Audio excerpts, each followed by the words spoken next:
Hoje nós temos um gerente de futebol no cargo de diretor executivo de futebol. E isso explica muito do fracasso do Palmeiras no mercado da bola. Eu vou explicar para você o porquê. O gerente de futebol, entre as suas funções, estão solucionar problemas do dia a dia, ou seja, promover um ambiente mais saudável para os jogadores trabalhar, para a comissão técnica trabalhar. É aquele cara que vai resolver problemas de relacionamento, problemas do dia a dia. É aquele cara que vai fazer com que todo mundo se sinta bem para poder atingir um objetivo. Esse é o gerente de futebol. E se você pegar essa definição simplificada que eu te passei e fazer uma associação com as coisas que o Barros faz e com o que ele é elogiado, tanto pelo Abel Ferreira, quanto pela Leila Pereira, quanto pelo elenco de jogadores também que o elogia, você vai ver que tem muito mais a ver com as ações de um gerente de futebol. Agora, um diretor executivo de futebol é o cara que pensa a nível estratégico. É o cara que vai determinar o planejamento da temporada, das temporadas. É o cara que vai ter em mente o orçamento do clube, o que ele precisa, aonde ele quer chegar e o que ele precisa fazer para chegar lá. E principalmente, que é o assunto aqui que eu quero tratar com vocês, é o cara que vai cuidar do mercado da bola. É o cara que vai cuidar dos reforços do time. Ou seja, ele vai participar diretamente da negociação, ele vai estar em contato com o staff do jogador, com os empresários, usar do seu networking. Então, muitas vezes, até ele vai ter a reunião com o próprio jogador. É um cara que tem que ter uma personalidade muito mais agressiva, uma personalidade de vendedor, de conversa, um cara mais extrovertido, um cara mais aberto. E se a gente perceber, o Anderson Barros não é esse cara. O Anderson Barros, ele é um cara mais fechado, é um cara que a gente pouco ouve a voz dele, é um cara que fala mais baixo, né? Que tem esse perfil mais low mesmo, mais low profile, como a gente costuma dizer. E tá tudo certo, tá tudo bem. Só que hoje ele tá numa função na qual as características dele não o privilegiam. E isso faz com que a gente tenha um insucesso gigantesco na hora de reforçar essa equipe. Recentemente, o portal Nosso Palestra lançou uma matéria muito interessante a respeito dos fracassos do Palmeiras no mercado da bola. E você deve conhecer os fracassos. O Andréas Pereira, por exemplo, que a gente ficou aí 60 dias ou mais esperando essa negociação, essa situação se desenrolar, e no final das contas veio o não do próprio jogador. A única parte que a gente imaginava que estava certa, que era jogador e Palmeiras, foi de onde veio o não. Ou então a do Claudinho, que na última hora decidiu ir para o Al Saad. Entre outras negociações que o Palmeiras não consegue avançar e não consegue ter sucesso. Quando a negociação é um pouco mais complicada, é um pouco mais complexa, quando o jogador é um pouco maior, os valores são um pouco maiores, o Palmeiras não consegue ter sucesso. Vocês podem perceber, o Palmeiras só consegue ter sucesso quando o jogador é um jogador não muito cobiçado pelo mercado. Não estou dizendo que não é bom jogador. Por exemplo, o Emiliano Martinez. Eu nem sei se ele é bom jogador ou não. Eu espero que seja. Eu espero que seja. Mas a competição pelo Emiliano Martinez era muito pequena. O Emiliano tinha um grande interesse em sair, ou seja, você não necessariamente precisava fazer um esforço muito grande.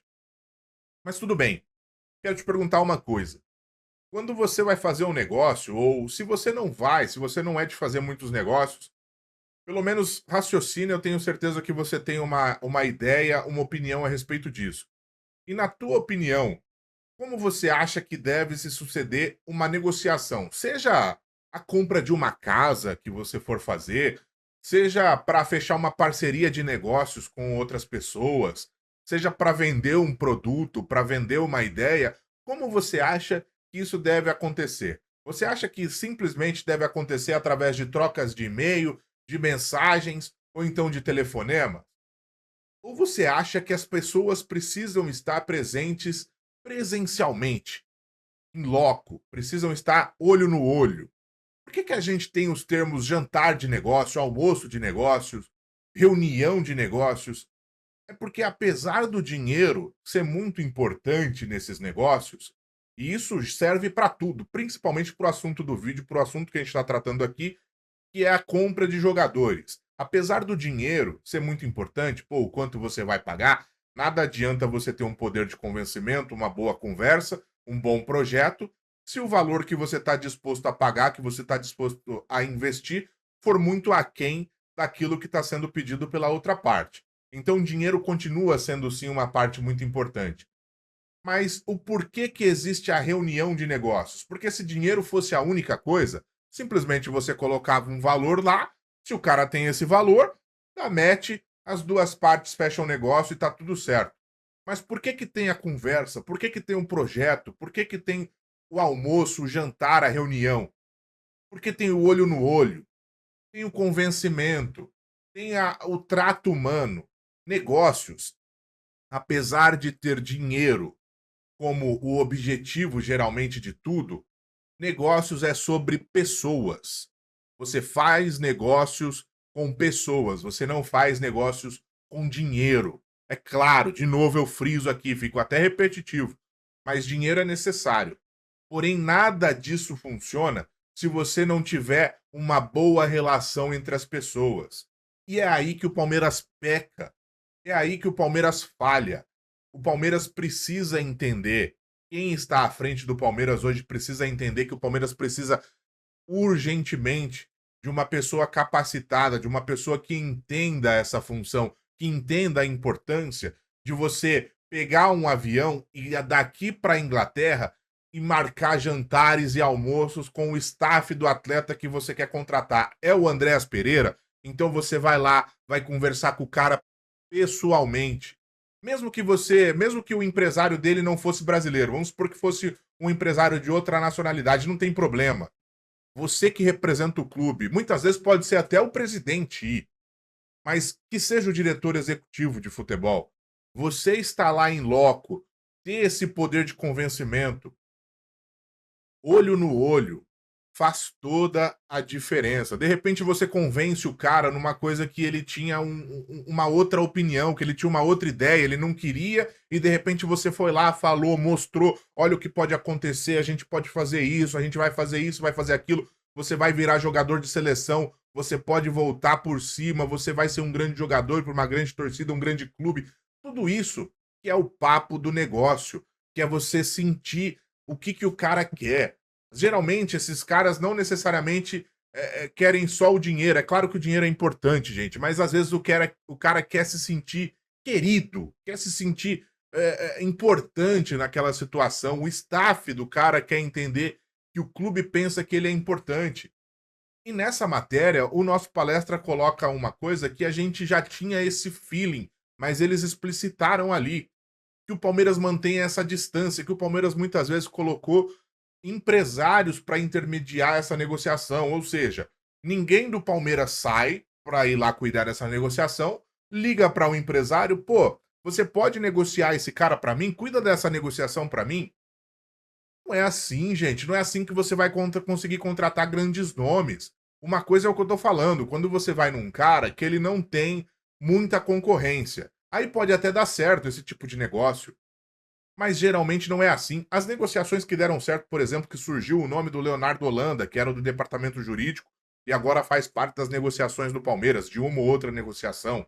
Como que foi as negociações que ele fechou? A do Felipe Anderson, ele viajou lá para a Itália, para falar que, se eu não me engano, a empresária do Felipe Anderson é a própria irmã do atleta. Mas ele foi lá para a Itália, foi lá na casa do cara, se reuniu, sentou no sofá do cara, tomou um café, conversou, olhando olho no olho do cara, da empresária.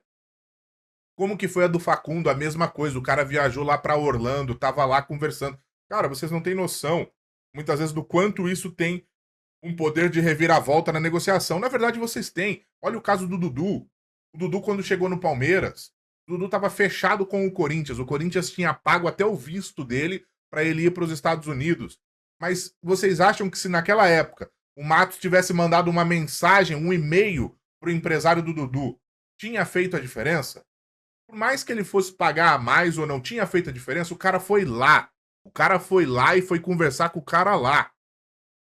a negociação que ele trouxe do Mina, por exemplo. Eu tô citando o Alexandre Matos aqui, porque é o outro diretor de futebol que a gente teve. A gente teve o Matos nessa nova fase do Palmeiras, e depois a gente teve o Barros. Mas não concentre em nomes, tá? Não pense nos nomes. Pense nas características, naquilo que um diretor precisa fazer. O caso do Mina. O Mina estava negociado com a Espanha, já ia para o Barcelona. O cara foi lá na Colômbia. Não, peraí, vamos conversar. Porque é isso. Negócio se trata de relação entre pessoas. Porque aí você consegue convencer. Porque nem sempre o dinheiro vai ser a diferença. O Júnior lateral esquerdo, eu lembro dessa história até hoje. O Júnior lateral esquerdo, quando ele voltou, o Juninho lateral esquerdo, antigo, o pessoal vai se lembrar da década de 90, anos 2000, lateral da seleção. Quando ele voltou para o futebol brasileiro, ele estava certo com o Palmeiras, ele ia voltar para o Palmeiras. Mas num bar, tomando uma cerveja, conversando com o diretor do São Paulo, ele assinou contrato com o São Paulo ali e voltou para o São Paulo. Essa é a parte que tá faltando. É um cara da área, é um cara que entenda disso, porque senão a gente vai sempre fracassar nas negociações. A gente só vai conseguir trazer os jogadores que não tiverem competição. Quando a gente for atrás de grandes jogadores, a não ser que o cara realmente faça uma força abissal para vir para o Palmeiras, a gente não vai conseguir trazer, porque falta essa figura. E outra coisa que dificulta também é a questão, claro, da barganha excessiva que o Palmeiras faz, mas isso é outro ponto, né? Se o jogador custa 18, você não precisa chegar lá e oferecer 10, para depois oferecer 12, para depois 14, para daí você chegar nos 17 próximo do 18. Pô, cara, isso tem que ser mais ágil, isso não pode levar 60 dias, não pode levar um ano para repor como demorou um ano para repor o Danilo na época, vocês lembram?